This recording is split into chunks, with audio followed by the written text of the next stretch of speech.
Un saludo fraternal a todos mis hermanos que se van a tomar el tiempo para que este video pueda llegar a sus hogares, verlo o escucharlo y estudiar e investigar por sí mismo. Bienvenidos a nuestro estudio número 11 de la serie titulada El juicio sobre los vivos. Como hemos visto en nuestro estudio anterior, el juicio sobre los vivos es la segunda fase del juicio investigador que se desarrolla en el cielo. Hemos visto que el evento que hace que el juicio de los vivos dé inicio es la pausa o la media hora o casi media hora de silencio que Jesús se toma para poder intervenir la iglesia, el santuario que Dios tiene en esta tierra. Esa casi media hora de silencio ocurre en el trayecto del juicio investigador, en el transcurso que se va desarrollando en el juicio investigador. Jesús hace una pausa y con sus ángeles baja a la tierra, es decir, con los ángeles que están envueltos en el juicio, baja a la tierra y ejecuta destrucción sobre todos aquellos impíos, aquellos cabritos, aquella cizaña que se encuentra dentro de la iglesia de Dios. Esto está descrito también en la parábola del trigo y la cizaña. Quiero invitarle a ir al libro de San Mateos en el capítulo 13. El libro de San Mateos en el capítulo 13 nos dice lo siguiente. En el versículo 40 y 41, hablando de la parábola del trigo y la cizaña. Así como la cizaña es recogida y quemada en el fuego, así será el fin de este mundo.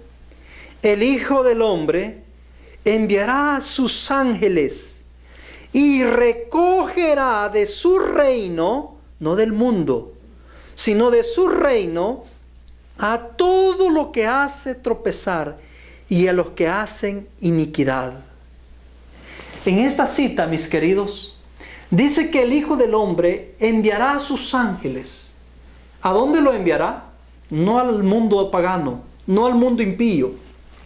Dice que los mandará a su reino, es decir, a la iglesia que Dios tiene en esta tierra hoy, a ese reino de sacerdotes, a ese pueblo que debería de ser santo, pero que no lo es.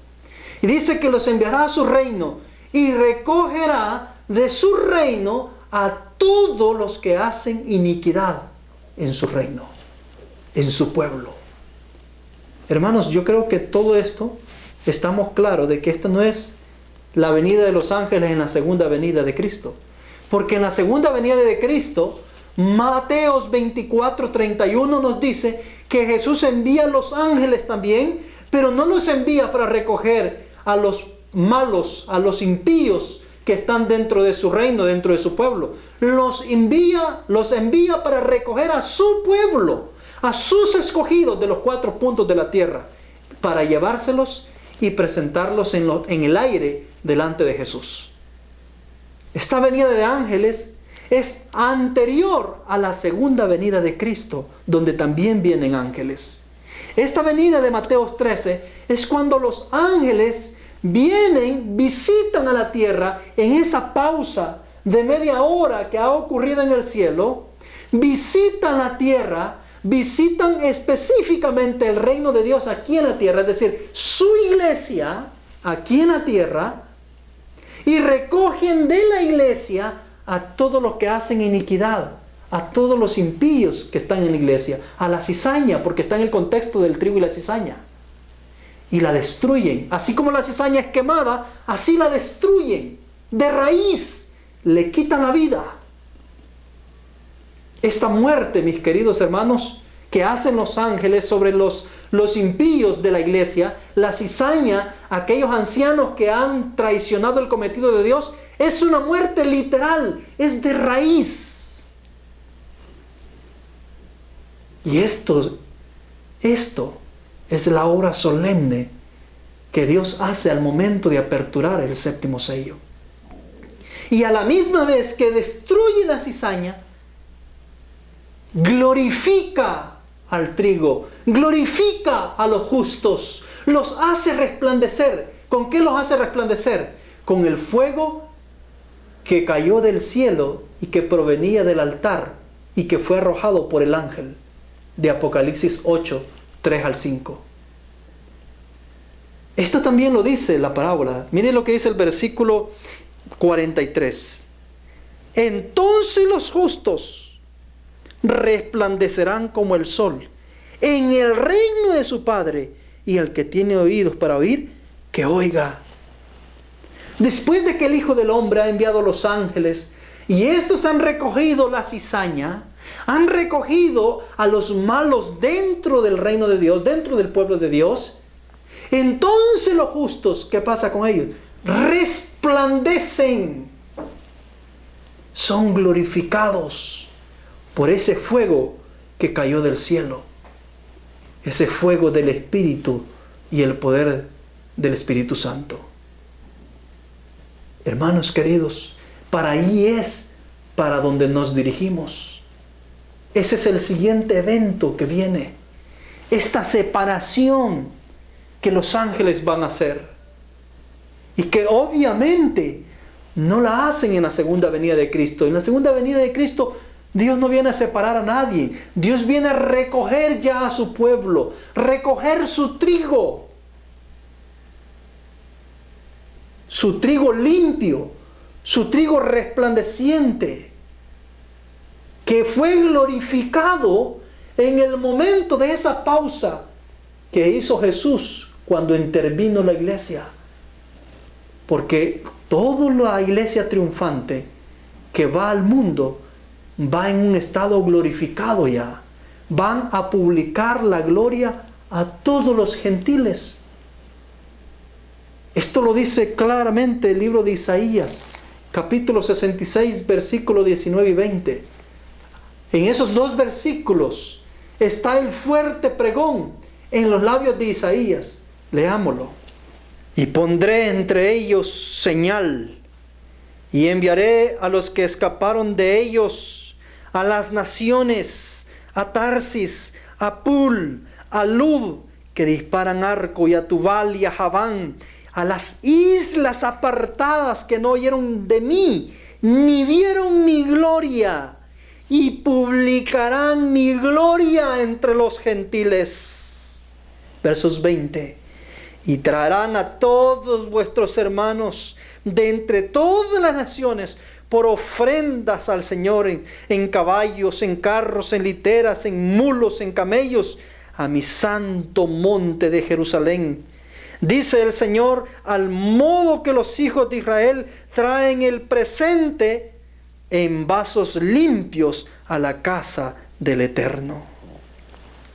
Aquí en esta cita, mis queridos hermanos, se nos describe la iglesia triunfante yendo a las naciones, llenos de la gloria de Dios. Así van.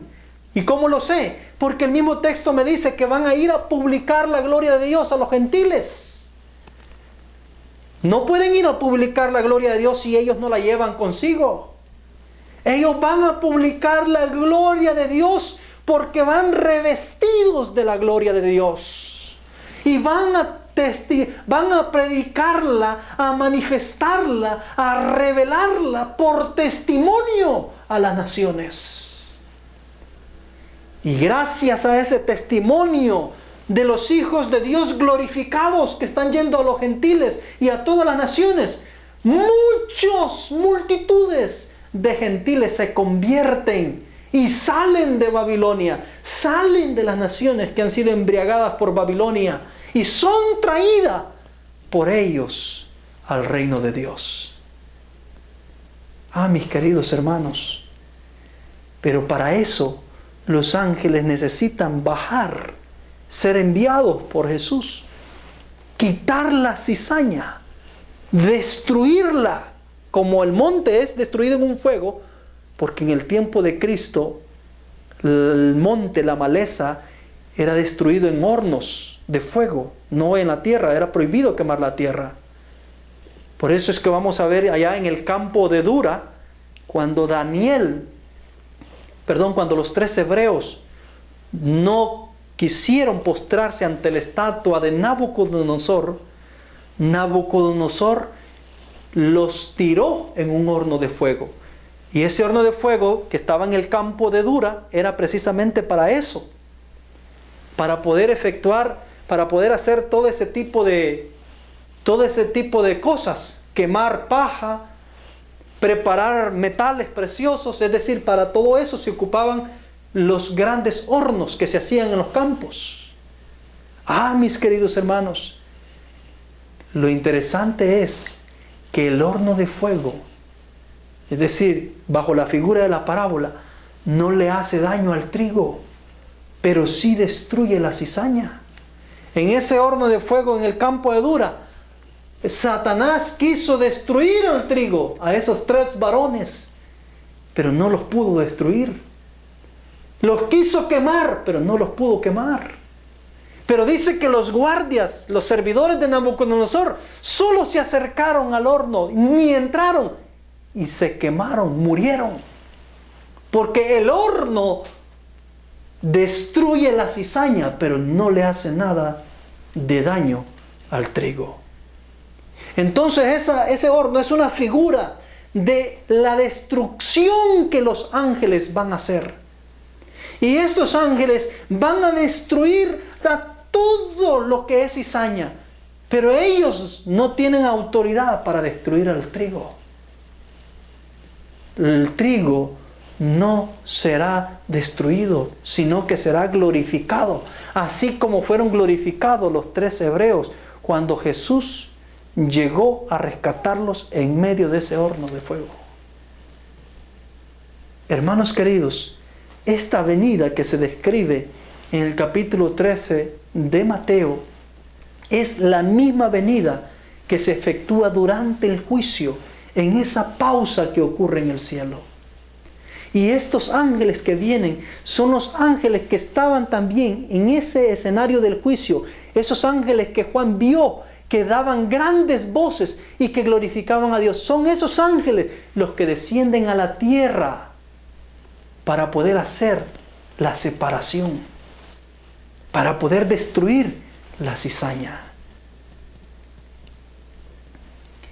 Y esto ocurre por casi media hora de silencio.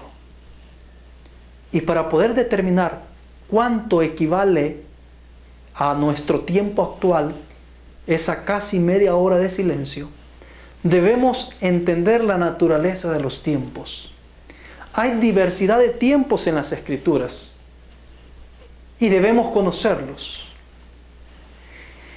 Hay horario literal, es decir, en la Biblia se habla de horarios literales.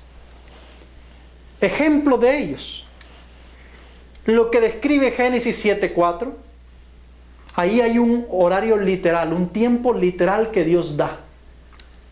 Y dice Génesis 7:4: porque después de 7 días haré llover sobre la tierra durante 40 días y 40 noches. Y raeré de la tierra a todo ser viviente que hice. Aquí, en el escenario de Génesis, se nos describe que son 7 días. Después de 7 días dice: yo haré descender agua del cielo para destruirlos. Durante 40 días voy a hacer que llueva sobre la tierra. Días literales. No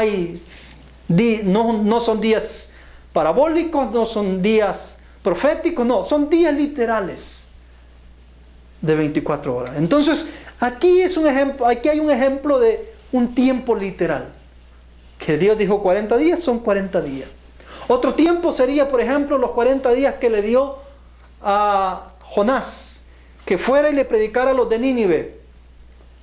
Durante 40 días, dentro de 40 días, Dios destruirá a Nínive. Eran 40 días literales.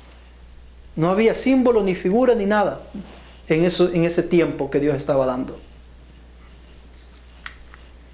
Y hay también horario o tiempo simbólico, periodos simbólicos de tiempo. Por ejemplo, En Apocalipsis 9:5 se nos menciona uno de esos periodos simbólicos. Dice lo siguiente: y se le dio poder no para matarlos, sino para atormentarles durante 5 meses. Está en el contexto de la quinta trompeta, en la trompeta de las langostas. Este periodo que está descrito aquí en Apocalipsis 9:5 es un periodo simbólico. ¿Por qué razón? Porque está en contexto de las langostas, y las langostas que se describen en la quinta trompeta son simbólicas, no son literales. Ahí se describen con diversos elementos que poseen, y cuando usted arma el cuadro o arma la escena que Juan está viendo en relación a estas langostas y las características que ellas tienen, no parece en realidad que son langostas, parecen otra cosa, aunque su apariencia en términos general pareciera ser como langostas, dice Juan. Pero tienen unos símbolos. Dice que tienen cara de hombre. Entonces, el número 5, es decir, los 5 meses que se describen acá, está íntimamente relacionado con la cosecha del año de agricultura judía. Y está también relacionado con el tiempo de vida que tienen las langostas, que son alrededor de 5 meses. Y como las langostas siempre están en conexión con las cosechas, porque se comen las cosechas, se comen hierbas, se comen las plantas, evidentemente por eso es que está saliendo a colación el número de 5 meses.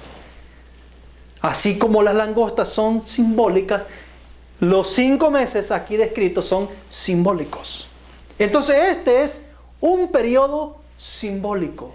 No determina exactamente una cantidad de años. Pueden ser desde cierto punto hasta cierto punto de la historia que cubre este periodo. Está también el horario parabólico, el tiempo parabólico, que es un poco similar al tiempo simbólico. Pero se le llama horario parabólico porque está en el contexto de las parábolas. ¿Sí? Entonces, estos horarios parabólicos, por ejemplo, los podemos ver en Marcos 13:35. En Marcos 13:35 nos habla de las 4 vigilias. Jesús está dando esta parábola. Leemos el versículo 35. Velad pues, porque no sabéis cuándo vendrá el Señor de la casa, si al atardecer, a medianoche, al canto del gallo o a la mañana. Aquí se nos habla de 4 tiempos. En el tiempo de Israel, la parte de la noche estaba dividida por vigilias. Y se contabilizaban 4 vigilias de 3 horas cada vigilia. A la primer vigilia se le llamaba la vigilia del atardecer, porque tenía que ver con la entrada de la noche del nuevo día. A la segunda vigilia se le llamaba la vigilia de la medianoche, porque tenía que ver con la vigilia que llegaba hasta la medianoche. A la tercera vigilia se le llamaba la vigilia del canto del gallo. ¿Por qué? Porque esta vigilia tenía que ver con la medianoche hasta las 3 de la mañana, cuando el gallo canta. Es decir, de las 12 a las 3 de la mañana. Y a las últimas 3 horas de la madrugada, de las 3 a las 6 de la mañana, se le llamaba la cuarta vigilia, la vigilia de la mañana. Ahora, hermanos queridos, esta es una parábola. Y la hermana White, hoy no vamos a tocar el estudio de las 4 vigilias. Vendrá su momento cuando trataremos el tema de las 4 vigilias. Y ahí lo vamos a ver muy claramente. Pero la hermana White pone el inicio de esta profecía, de las 4 vigilias, de esta profecía parabólica, de las 4 vigilias, a partir del movimiento millerita o a partir desde el momento en que Miller es llamado a dar el mensaje en el periodo que le correspondía. Esto está en Testimonios para la Iglesia, en el volumen 2, en la página 174. Dice lo siguiente: ya pasaron la primera y la segunda vigilia. Estamos en la tercera vigilia, esperando el regreso del Maestro y velando. El transcurso de esta segunda vigilia nos ha traído a la tercera y ahora no hay excusa ninguna para disminuir nuestra vigilancia. La tercera vigilia reclama una triple dedicación. La hermana White está diciendo, para el tiempo de ella, que estaba la iglesia en su momento, en ese tiempo, ya en la tercera vigilia. Y dice ella, ya pasaron la primera y la segunda vigilia. Cuando estudiamos el tema de la vigilia, vamos a ver que ella hace referencia al periodo de Guillermo Miller. La primera vigilia fue desde el año 1818, cuando Miller fue llamado al mensaje que se le otorgó para proclamarlo en su tiempo del segundo advenimiento. Hasta 1843 está la primera vigilia. Duró 25 años esta primera vigilia. Y del año 1843 a 1844 tenemos la segunda vigilia. Duró un año nada más. Y la tercera vigilia, que es donde la iglesia adventista está hoy, ya lleva desde el año 1844 hasta nuestra fecha, año 2021. Casi 200 años la tercera vigilia. Y ahí estamos. Lo que quiero enseñar con esto es que los horarios parabólicos son un tiempo indeterminado que solamente Dios lo sabe. Es decir, la primera vigilia, aunque eran 3 horas, también la que le correspondían, esas 3 horas equivalían a 25 años. La segunda vigilia, que también son 3 horas según el contexto de Marcos 13:35, esas 3 horas, al igual que la primera, solamente equivalían a un año, según lo que la hermana White nos está explicando. Y la tercera vigilia, que también son 3 horas en el ámbito literal de la parábola, ahora ya tienen casi 200 años.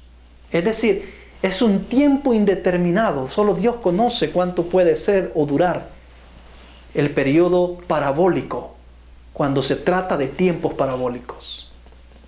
Y en ese sentido son similar en cierta manera con el periodo o el tiempo simbólico. Y por último tenemos el horario o el tiempo profético. El tiempo profético nos lo describe el profeta Ezequiel en el capítulo 4, en el versículo 6.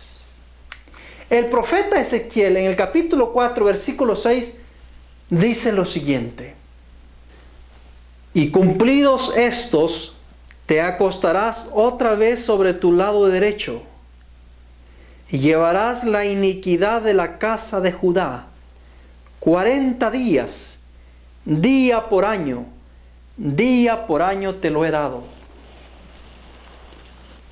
Fue de este versículo que Guillermo Miller sacó el cómputo de los 2300 tardes y mañanas.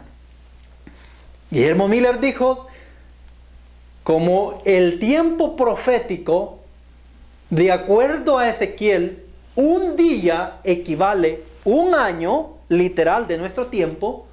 Guillermo Miller dijo, bueno, aquí son 2300 días. Entonces esto equivale a 2300 años, tomando la regla profética de interpretación del profeta Ezequiel. Y puesto que Daniel es un libro profético y evidentemente el periodo que se está tratando es un periodo profético, él saca el cómputo de Ezequiel. Lo que estamos viendo en el libro de Apocalipsis capítulo 8 versículo 1 también es un cómputo profético. Es decir, la casi media hora de silencio está en el contexto de la profecía del juicio investigador, que iba a empezar en 1844. Entonces, esa casi media hora de silencio es un periodo profético, porque viene en contexto de otro periodo profético, el juicio investigador que iba a iniciar después de 2300 tardes y mañanas. Ahora, habiendo aclarado de que la casi media hora de silencio debemos entenderla bajo la perspectiva del tiempo profético, vamos a tomar la regla que Ezequiel nos da en el capítulo 4, en el versículo 6. Imaginémonos un poco. Hoy vamos a usar la imaginación, y si no quiere usar la imaginación, vea la gráfica y los números que les voy a poner en pantalla. Vamos a usar un poco la imaginación y la matemática. Si Ezequiel nos dice que un día equivale a un año, inmediatamente yo tengo que hacer cómputo. ¿Cuántos meses tiene el año? Tiene 12 meses. Entonces quiere decir que 12 meses equivale a un día profético, de acuerdo a Ezequiel. Muy bien. Pero ahora tenemos que seguir usando la matemática. Bajo el contexto de Ezequiel, o bajo el pensamiento de Ezequiel, él está midiendo cada mes de esos 12 meses como un mes de 30 días, porque eso es los días que tenía el calendario judío. 30 días. Entonces quiere decir que un mes equivale a 30 días. Y el año literal tiene 12 meses. Y 12 meses es el equivalente de un día profético. Muy bien. ¿Cuántas horas tiene un día? Un día literal tiene 24 horas. Es decir, este día profético que Ezequiel nos está describiendo tiene 24 horas proféticas. ¿De acuerdo? Recuerden, el día profético de Ezequiel capítulo 4 verso 6 tiene 24 horas proféticas, porque esa es la cantidad de horas que tiene un día literal. Pero como literalmente ese día profético equivale a un año, y un año tiene 12 meses en total, entonces vamos a hacer una conjugación, vamos a hacer una división. La división es 24 horas que tiene el día profético de Daniel entre los 12 meses que tiene el año literal que representa el día profético. ¿Cuánto nos da? Nos da a 2 horas por cada mes literal. Es decir, 2 horas proféticas del día de 24 horas proféticas por un mes literal de nuestro tiempo. En otras palabras, en tiempo profético, 2 horas equivale a un mes literal. Pero como yo lo que quiero llegar es a la media hora, porque eso es lo que me describe Apocalipsis 8, entonces, como un mes tiene 30 días literales, un mes literal tiene 30 días literales, y esos 30 días literales equivalen entonces a 2 horas proféticas, entonces yo divido el mes literal en 2 partes. ¿Cuánta me da cada parte? Me da 15 días literales. Eso quiere decir que una hora profética equivale a 15 días literales de un mes literal de nuestro tiempo. Muy bien. 2 horas proféticas equivale a 30 días literales de nuestro tiempo. 30 días divididos entre 2, porque son 2 horas proféticas las que tenemos. 30 días divididas entre 2 nos llevan a darle 15 días a una hora y 15 días a otra hora profética, quedando dividido el mes en 2 secciones de 15 días por las 2 horas proféticas. Entonces quiere decir que una hora equivale a 15 días. Y los 15 días del horario literal los parto en 2. Y entonces saco 7 días y medios para una media hora y 7 días y medios para la otra media hora de la partición que hice de la hora profética. Entonces, la media hora equivale a 7 días y medio. Pero el texto de Apocalipsis, capítulo 8, verso 1, dice que el silencio duró casi media hora de silencio. No exactamente la media hora, pero casi media hora. Es decir, 7 días. ¿Y por qué 7 días? Porque 7 días es el número completo de Dios. Es decir, es el número que representa la plenitud de Dios, la perfección de Dios. Pero no solamente por eso. Es porque vamos a ver ahora, a la luz de las Escrituras, que Dios usó el número 7 para efectuar purificación entre su pueblo. Por eso es que decimos que esta casi media hora de silencio son 7 días. Porque Jesús, en esa pausa de casi media hora, Él baja a efectuar una purificación en la tierra. Él baja a hacer una purificación en su iglesia que está en la tierra. Entonces, sencillamente vamos a ir cuánto es el tiempo que el Señor usaba para efectuar la purificación en su pueblo en la antigüedad. Vamos ahora al libro del Éxodo, capítulo 29, versículo 35 al 37. Y nos dice lo siguiente: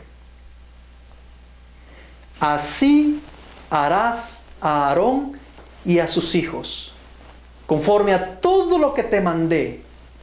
Durante 7 días lo consagrarás. Cada día ofrecerás el becerro por el pecado para la expiación.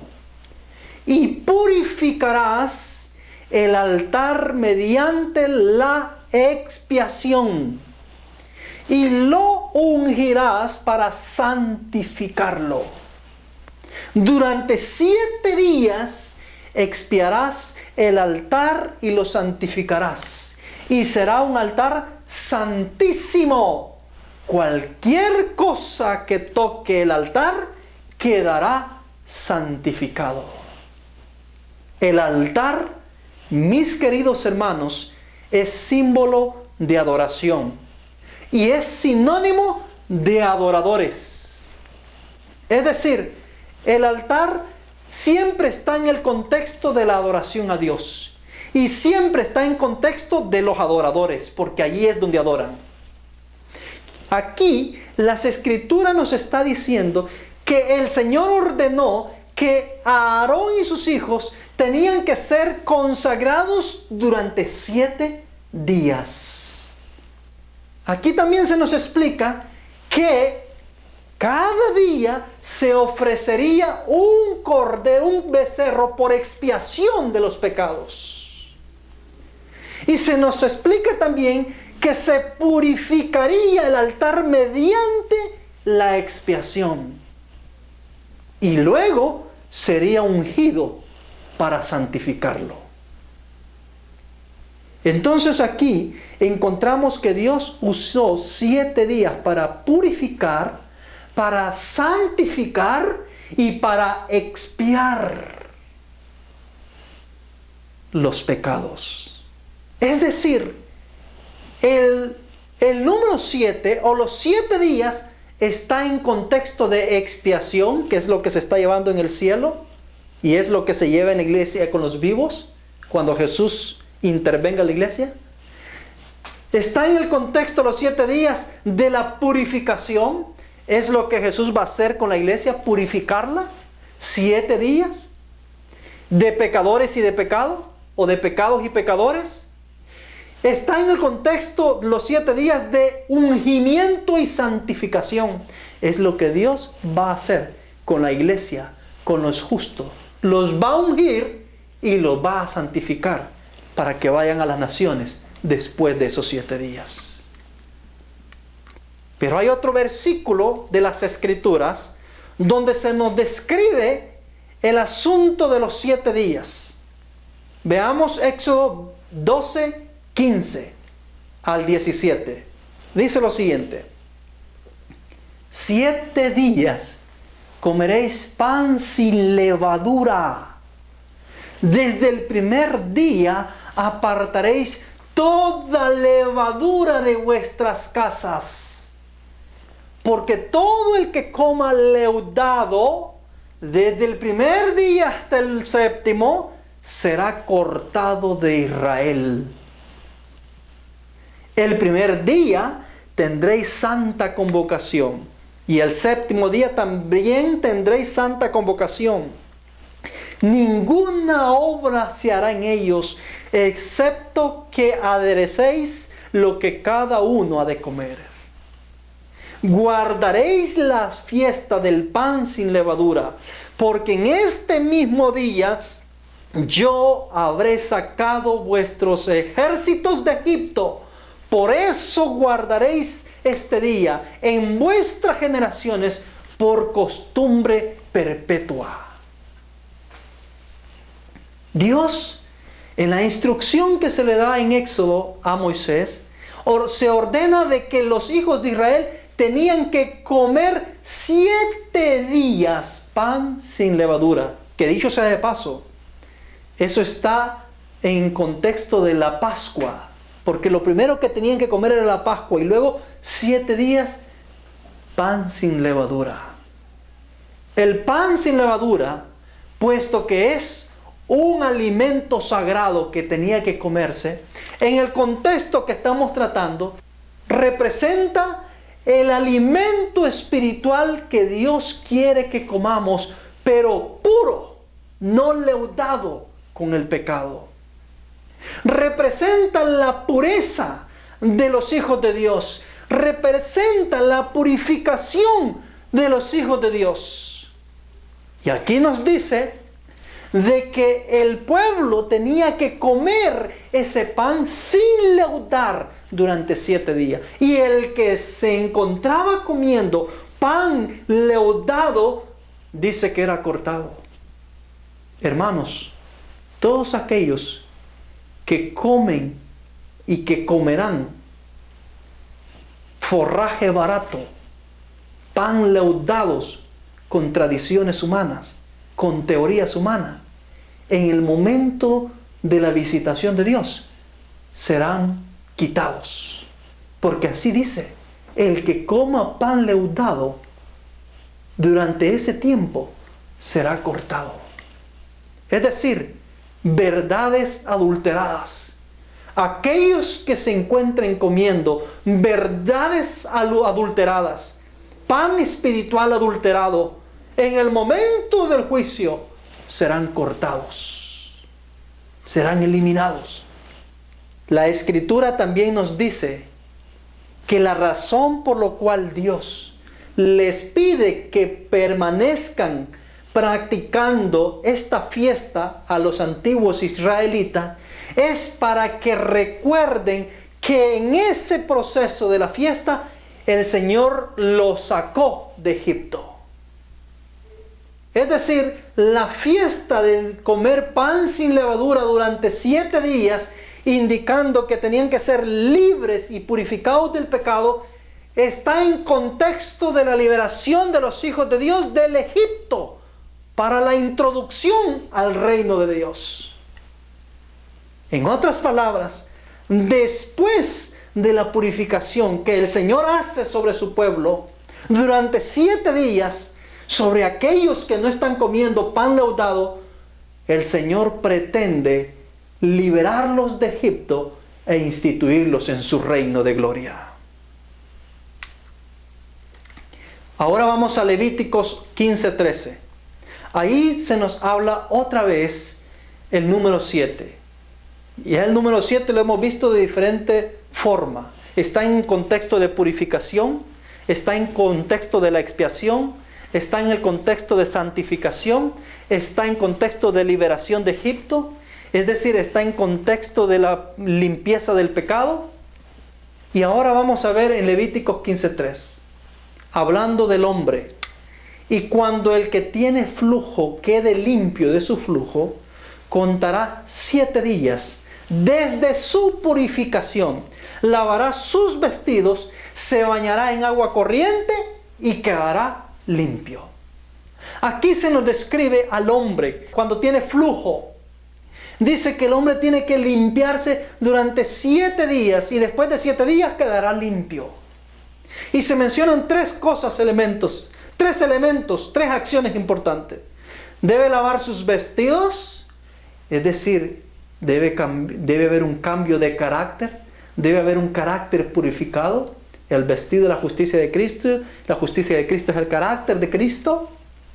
Debe adoptar el carácter de Cristo en su vida. Se bañará en agua corrida, quiere decir que va a ser bautizado con el poder del Espíritu Santo, ese fuego que desciende del cielo. Y quedará limpio, quiere decir que va a haber un corazón de carne, sin engaño, en sus bocas. Es decir, el número 7 está en contexto de purificación, ya sea de pecado o de inmundicia, o de transformación de una vida carnal a una vida espiritual, santa. Mis queridos hermanos, vamos a ver otro ejemplo. Levíticos 13:4 dice lo siguiente, hasta el versículo 6. Si en la piel hubiera una mancha blanca, pero no parece más hundida que la piel, ni su pelo se hubiere vuelto blanco, entonces el sacerdote aislará al llagado por 7 días. Al 7º día el sacerdote lo examinará. Y si la llaga conserva el mismo aspecto y no se ha extendido, el sacerdote lo aislará por otros 7 días. Al 7º día el sacerdote lo examinará de nuevo. Si la llaga parece haber oscurecido y no se ha extendido, el sacerdote lo dará por limpio. Era erupción. Lavará sus vestidos y quedará limpio. Aquí, mis queridos hermanos, estamos viendo el periodo de tiempo que Dios usaba o que Dios ordenó que se usara para declarar limpio a un leproso. La lepra, hablando espiritualmente, es considerada como el pecado. Y como estamos hablando en términos de la purificación del pecado, evidentemente Dios usará 7 días para poder declarar libre y limpio de pecado a la iglesia de Dios. Estamos hablando en el contexto de las purificaciones que se establecieron en el libro de Levíticos o del Pentateuco. Último ejemplo, Levítico 12:2. El tiempo para declarar limpia a una mujer. Di a los israelitas, cuando una mujer da a luz un varón, quedará impura durante 7 días, como durante su periodo menstrual. Es decir, Dios tomará 7 días literales o casi media hora profética para poder limpiar y purificar a la mujer antitípica que Dios tiene en esta tierra hoy. Dios usará 7 días para purificar su iglesia de pecado y pecadores. Y después de 7 días, Dios declarará limpia a esta mujer. Y entonces sí, la mujer estará lista para salir a todo el mundo victoriosa, vencedora y para vencer. Entonces la mujer estará lista para poder reflejar la gloria de Dios ante todas las naciones. El libro de Salmos, capítulo 37, versículo 22 nos dice: los benditos de Dios, sí, esta iglesia purificada, que Dios la purificará durante 7 días literales o casi media hora profética. Dios la purificará y la bendecirá para que pueda ser bendición a las naciones. Salmos 37, 22. Los benditos de Dios, no los malditos, heredarán la tierra, y los malditos de él serán exterminados. ¿Qué pasará con los malditos que están dentro del pueblo de Dios en la pausa que Dios hace y la visita que Jesús le hace a la iglesia?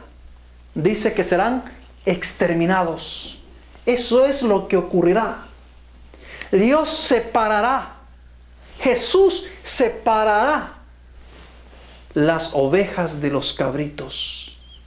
Dios quitará a los cabritos, los exterminará, no van a poder persistir, porque Dios purificará a la iglesia. Necesita declarar a la iglesia pura para poder mandarla a las naciones.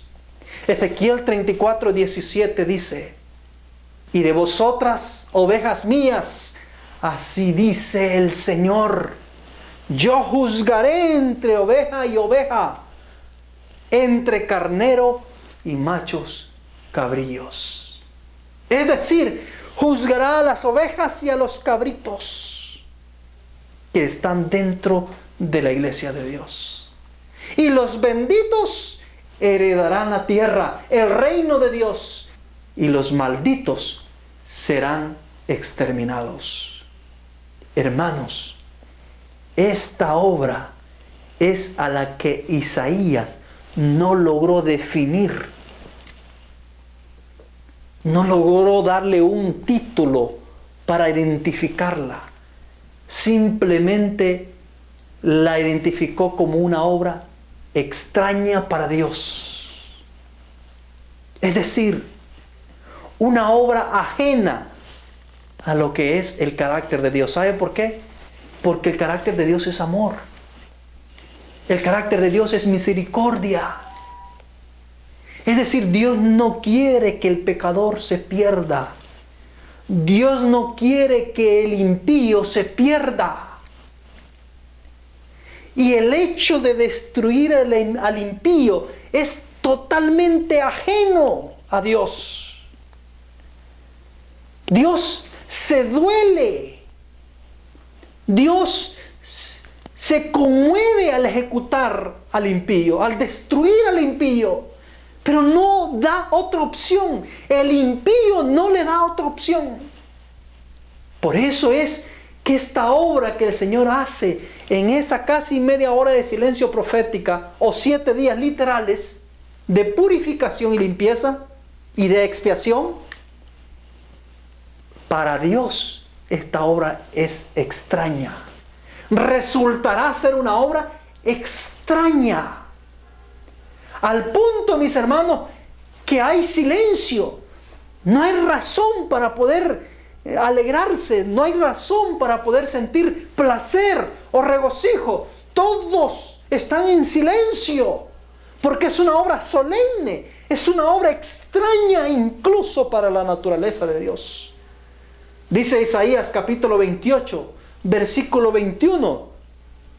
Porque el Eterno se levantará como en el monte Perafim, como en el valle de Gabaón se enojará para hacer su obra, su extraña obra. y para hacer su operación, su extraña operación.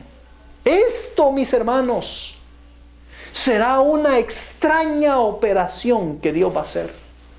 Tan extraña que al pueblo adventista le resulta imposible creer que esto pueda suceder. Tan extraña es que seguramente en tu mente ahora mismo hay una lucha, hay un pleito, donde hay una voz que te dice que es imposible creer que esto pueda suceder, que es imposible creer que Dios vaya a hacer semejante cosa, que no hay lógica en que Dios haga tal y semejante acción, que Dios no va a actuar de esa manera como se ha descrito en este estudio. Es tan extraña como eso. Es tan extraña como que te resulte a ti imposible de creer que pueda ser una realidad. Pero hermano, no solamente es extraña para ti, dice que es extraña para Dios. Ni Dios mismo, en su naturaleza, acepta que esto pueda sucederle. Es decir, ni Dios mismo la concibe. Ni Dios mismo la logra ubicar dentro del carácter que Él es. Pero tan cierto como Dios es Dios, santo y temible es su nombre, que tiene que ejecutarla a causa de la inmundicia y del pecado que sus hijos han cometido, de esta alta traición contra el gobierno de Dios, de esta gran traición que en lugar de servir a la soberanía y a la majestad del cielo, la iglesia ha seguido el camino de Satanás. Eso es extraño, hermano. Y más extraño todavía creer que Dios lo va a ejecutar con su iglesia primeramente. Podemos concebir la idea de que Dios lo va a hacer con el mundo, porque el mundo es malo, es perverso y todo. Pero concebir la idea de que Dios lo va a hacer con sus mismos hijos por desleales es otra cosa. Eso es lo extraño de esta operación, que Dios lo va a hacer con su pueblo, con sus hijos, con aquellos que dicen ser su pueblo. Y mis queridos hermanos, Dios ha revelado esta intervención a la luz de sus profetas de una manera tan clara que no deberíamos tener ninguna duda de que si Dios lo dijo, ciertamente va a ocurrir. Hoy hemos visto esta obra extraña a la luz de Apocalipsis, a la luz de Juan, el apóstol, de la revelación que se le presentó a él. Nuestro próximo estudio nos va a permitir ver este mismo juicio, pero a la luz de otro profeta, de otra profecía, ya no del Nuevo Testamento, de otra profecía del Antiguo Testamento. Vamos a ver la verdad del juicio sobre los vivos a la luz del profeta Ezequiel. Y vamos a ver cómo el profeta Ezequiel se le presentó y reveló esta terrible y solemne obra que Dios va a realizar en el tiempo de su operación extraña. No se pierda el próximo estudio. Indudablemente es de vida o muerte. Preparémonos, porque el día y la hora para esta venida que Jesús va a hacer súbita a la tierra para hacer juicio sobre su iglesia, nadie la sabe, ni aun los ángeles del cielo, solo el Padre. La segunda venida, antes de que Él venga, Dios la va a revelar. Primero es escrito, lo dice. Ahí dice que Dios va a revelar el día y la hora a los 144,000. Es decir, antes de que Jesús venga, Él la va a revelar. Los 144,000 y los salvos van a saber cuándo es que Jesús va a llegar, el día y la hora. Pero el texto que dice que el día y la hora nadie lo sabe, ni aun los ángeles, sino solo mi Padre, en relación a la venida de Cristo, es precisamente esta venida. Nadie la sabe. Mis queridos, preparémonos, velemos, oremos, no rechace la verdad. Porque si lo que estamos viendo es verdad y usted asume que es mentira, y si es realmente verdad, ella seguirá siendo verdad. Y las consecuencias de lo que ella anuncia, usted las terminará sufriendo, aunque usted piense que es mentira. Que Dios lo bendiga, que Dios le ayude y le dé de su espíritu. Vamos a orar.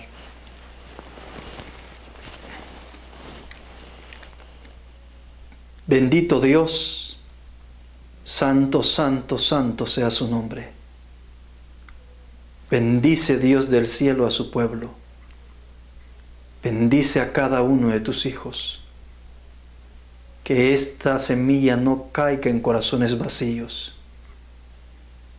Oh Dios, le rogamos que sus santos ángeles ministren el corazón de aquellos sinceros y muevan al arrepentimiento a aquellos que quieren ver luz.